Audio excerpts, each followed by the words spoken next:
Hello guys, channel knowledge for you में आपका स्वागत है। इस वीडियो में हम भूगोल का इकाई 10 प्राकृतिक संकट एवं आपदाएं के प्रश्नोत्तर को हल करेंगे। प्रश्न नंबर 1 है, बाढ़ नियंत्रण के 2 उपाय लिखिए। तो बाढ़ नियंत्रण के उपाय निम्न हैं। पहला उपाय है कि जो बाढ़ प्रभावित क्षेत्र हैं उनमें तटबंध बना दिए जाएं और नदियों पर क्या कर दिया जाए, बांध बना दिए जाएं। दूसरा उपाय है, बाढ़ के क्षेत्रों में वृक्षारोपण कर दिया जाए जिससे जल के तेज बहाव को रोका जा सके। ये 2 उपाय बाढ़ नियंत्रण के हैं। दूसरा है, सुनामी क्या है।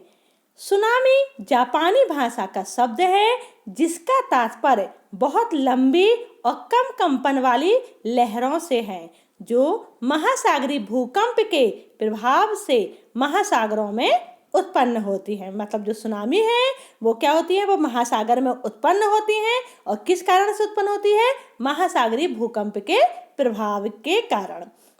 यह लहरें समुद्र की या समुद्र के भीतर चट्टानों के खिसकने जैसे भूगर्भीय उथल पुथल के कारण भी पैदा होती है।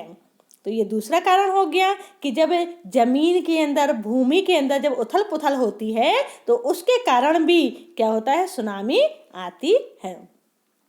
गा नंबर प्रश्न है, ज्वालामुखी विस्फोट के 2 लाभ बताइए। तो ज्वालामुखी विस्फोट के पहला लाभ यह है कि ज्वालामुखी के विस्फोट से झीलों का निर्माण होता है जो जल स्रोत संचय करती है, क्योंकि झील अगर आएगी, नई नई झीलें आएंगी तो पानी का नया स्रोत मिलेगा, है ना। इससे क्या होगा, आर्थिक लाभ होता है। दूसरा लाभ है, ज्वालामुखी के चारों ओर काफी बड़े क्षेत्र में राख के जमा होने से, क्योंकि जब लावा बहता है तो लावा से जो मटेरियल निकलता है उसमें से राख वगैरह भी निकलती, तो राख के जमा होने से मिट्टी काफी उपजाऊ हो जाती है, फलस्वरूप फसलें काफी अच्छी होती हैं। घ नंबर है, आपदा क्या है और इसके प्रकार लिखिए।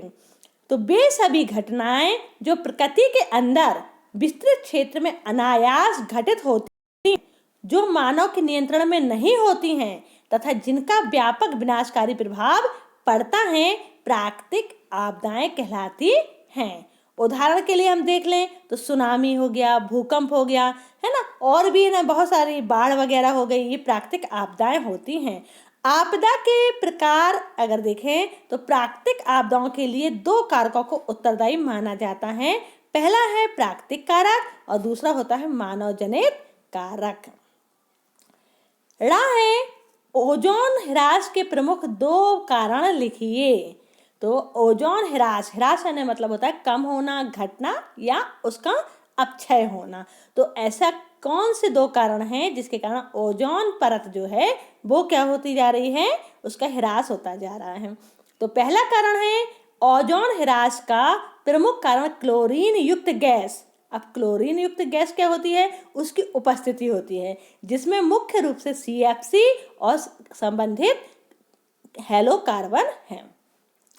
दूसरा कारण है, मनुष्य के द्वारा प्रयोग में लाई जा रही वस्तुएं जैसे कि AC मतलब एयर कंडीशनर, रेफ्रिजरेटर जिसको फ्रिज कहते हैं, प्लास्टिक आदि क्लोरोफ्लोरोकार्बन गैस का उपयोग करती है जो ओजोन परत के लिए बहुत हानिकारक है। तीसरा है, बढ़ते औद्योगिकीकरण, कारखानों से निकलने वाले धुएं और प्रदूषण भी ओजोन परत के लिए बहुत हानिकारक है। तो ये कारण हैं जिसके कारण ओजोन परत अपक्षय हो रही है या ह्रास हो रहा है। इसके बाद प्रश्न का है, भूकंप क्या है, भूकंप आने के कारणों का वर्णन कीजिए। तो भूकंप पृथ्वी के किसी भाग के अचानक हिलने को भूकंप कहते हैं। मतलब जब जमीन में अचानक कंपन होने लगता है तो उसे क्या कहा जाता है, उसे भूकंप कहा जाता है। इंडियन प्लेट प्रति वर्ष मतलब हर साल जो इंडियन प्लेट है वह उत्तर पूर्व दिशा में 1 सेंटीमीटर खिसक रही है, परंतु उत्तर में स्थित यूरेशियन प्लेट इसके लिए अवरोध पैदा करती है। मतलब जो यूरेशियन प्लेट है वो क्या होती है, वहां पर है और जब वो धीरे धीरे आगे खिसकेगी लेकिन वह क्या होती है, उसके लिए बाधक बन रही है। कौन सी प्लेट, यूरेशियन प्लेट। तो परिणाम स्वरूप इन प्लेटों के किनारे लाख हो जाते हैं और कई स्थानों पर लगातार ऊर्जा संग्रह होता रहता है। अधिक मात्रा में ऊर्जा संग्रह से तनाव बढ़ता रहता है और दोनों प्लेटों के बीच लाख टूट जाता है और एकाएक ऊर्जा मोचन से हिमालय के चाप के साथ भूकंप आ जाता है। तो ये भूकंप आना किस तरीके से आता है ये देख लिया। अब पूछा है कि भूकंप आने के कारण क्या हैं। तो भूकंप आने के कारण और भी हैं, जैसे कि ज्वालामुखी विस्फोट। तो जब ज्वालामुखी विस्फोट होता है तो उनके निकटवर्ती क्षेत्रों में हलचल होती है, जिसे भूकंप कहते हैं। दूसरा कारण है पृथ्वी का सिकुड़ना। पृथ्वी अपने जन्म से लेकर अब तक ठंडी होकर सिकुड़ रही है और पृथ्वी के सिकुड़ने से इसके चट्टानों में अव्यवस्था उत्पन्न होती है, जिससे कंपन पैदा होता है और भूकंप आता है। और तीसरा कारण है भूसंतुलन, मतलब जो भूमि का संतुलन है। तो पृथ्वी का जो ऊपरी परत है सियाल हल्का है और जो निचले भारी परत सीमा पर तैर रहा है। ऊपरी परत पर स्थित हल्की चट्टानों ने ऊपर नीचे होकर संतुलन की व्यवस्था बना रखी है, परंतु जब अपर्दन द्वारा उच्च प्रदेशों से शैल चूर्ण अपर्दित होकर निम्न प्रदेशों में निक्षेपित होता है तो यह संतुलन बिगड़ जाता है। और जब चट्टानें इस संतुलन को बनाए रखने का प्रयास करती हैं तो उनमें कंपन उत्पन्न हो जाता है और भूकंप आ जाता है। ये भूकंप आने के और भी कारण हैं। सॉरी। प्रश्न नंबर ख है, प्राकृतिक आपदा न्यूनीकरण विश्व कॉन्फ्रेंस में किन बिंदुओं पर बल दिया गया है।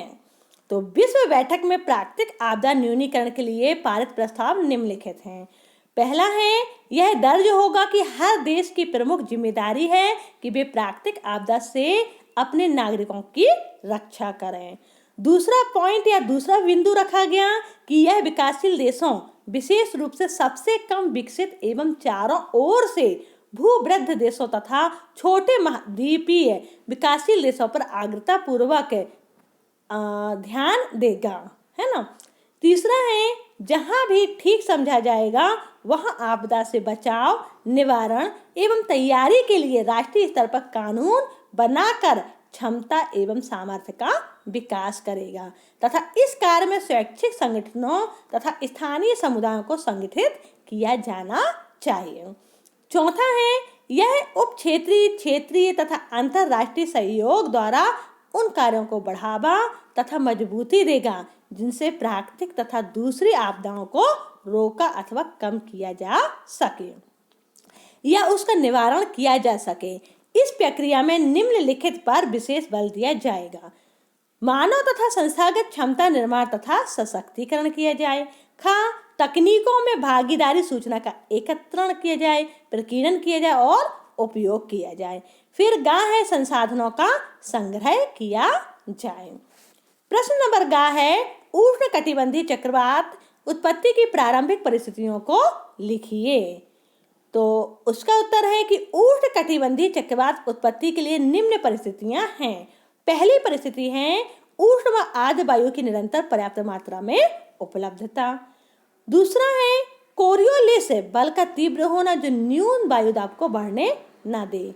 तीसरा है क्षोभ मंडल में अस्थिरता जो स्थानीय स्तर पर न्यून वायु दाब पैदा करे। और चौथा है मजबूत ऊर्ध्वाधर वायु की अनुपस्थिति जो नम तथा गुप्त ऊष्मा का ऊर्ध्वाधर प्रवाह न होने दे। प्रश्न नंबर घ है, पश्चिम और मध्य भारत में सूखा पड़ने के मुख्य कारण कौन कौन से हैं।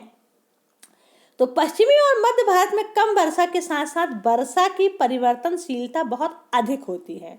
क्या होती है, बारिश कम होती है और साथ में वर्षा जो होती है वो परिवर्तनशील होती है, जिसके कारण भूतल पर जल की कमी हो जाती है। मतलब जमीन पर, भूतल मतलब जमीन पर कम वर्षा, अत्यधिक बाष्पीकरण और जलाशयों तथा भूमिगत जल के अत्यधिक प्रयोग से सूखे की स्थिति पैदा होती है।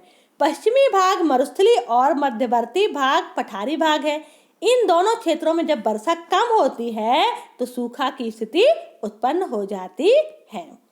प्रश्न नंबर ला है, भूसंखलन क्या है, इसके दुष्परिणाम लिखिए। तो भूमि के किसी भाग के अचानक फिसलकर पहाड़ों से नीचे गिर जाने की क्रिया को भूसंखलन कहते हैं। अब इसके क्या दुष्परिणाम हैं? तो भूसंकलनों का प्रभाव अपेक्षाकृत छोटे क्षेत्र में पाया जाता है तथा स्थानीय होता है। इससे क्या होता है? भवन, पुल, सड़कें आदि नष्ट हो जाती हैं। चट्टानों के नीचे दबकर लोगों की मृत्यु हो जाती है। तीसरा है, नदियों के मार्ग में रुकावट पैदा होती है। और चौथा है, विकास कार्य की रफ्तार का धीमे हो जाना, क्योंकि जब है ना भूमि का कोई भाग फिसल कर पहाड़ों से नीचे गिर जाएगा तो क्या होगा ना, रास्ता है जो अवरोध हो जाएगा, तो बहुत सारे विकास के कार्य रुक जाएंगे। प्रश्न नंबर 4 है, बाढ़ आने के कारणों को लिखिए। तो बाढ़ आने के कारण दूसरी प्राकृतिक आपदाओं की तुलना में बाढ़ को उत्पत्ति और उसके क्षेत्रीय फैलाव में मानव एक महत्वपूर्ण भूमिका अदा करता है।